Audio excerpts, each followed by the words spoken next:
गायकी आज भी उहे रुतबा बा। बस तुम लोग के समझे के कोशिश कर लो। गाना आवत काल BBJM ऑफिशियल पर 5 लोग शेयर करी हन, 10 लोग सुती हन, 15 लोग कहीं जाई तो ऊ चुपचाप सुन के बैठी जन ना हुए तर यार। हमनी के बहुत पीछे बने जा, अभी बहुत पीछे बने जा। हमनी के आगे करे खातिर तो हम लोग के अपन जज्बा एकदम खड़ा करे के पड़ी, ठीक नु। हमनी के आगे करे के पड़ी तो जज्बा हर जिला से, हर जगह से कहीं आदमी बाटे, मुंबई, विदेश, दिल्ली, हरियाणा, चंडीगढ़, जहाँ भी बाटे लोभ में ना कि तूफान हमारा के हई करे, तूफान हमारा कहू करे ना। स्नेह एगो रखल होता ना कि भाई हमार बाटे, हमार भाई दहाड़त है एकदम।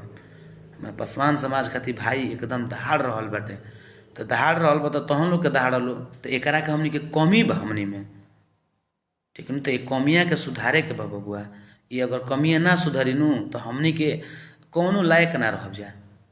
खाली तूफान तूफान पासवान हई हवन, पासवान हो हवन, ये हमनी के देखावे के नु बा कि हमनी के खाली नाम बतावे के बा कि पासवान हई हवन, कबार दिहन तो उखाड़ दिहन तो हिला दिहन। ए तरी थोड़ा हमनी के नाम कहले हुई। नाम होई कि ज़्यादा से ज़्यादा लाइव में लोग जुड़स, शेयर करस गाना के। कौनो गाना आवत तो मारे कि 1 लाख 2 लाख व्यूज कवर जाओ। हाँ, होली में पासवान जी के होली जरूर जरूर सब आवत हटे। तो हमनी के करा के बनौले रहे के बिया।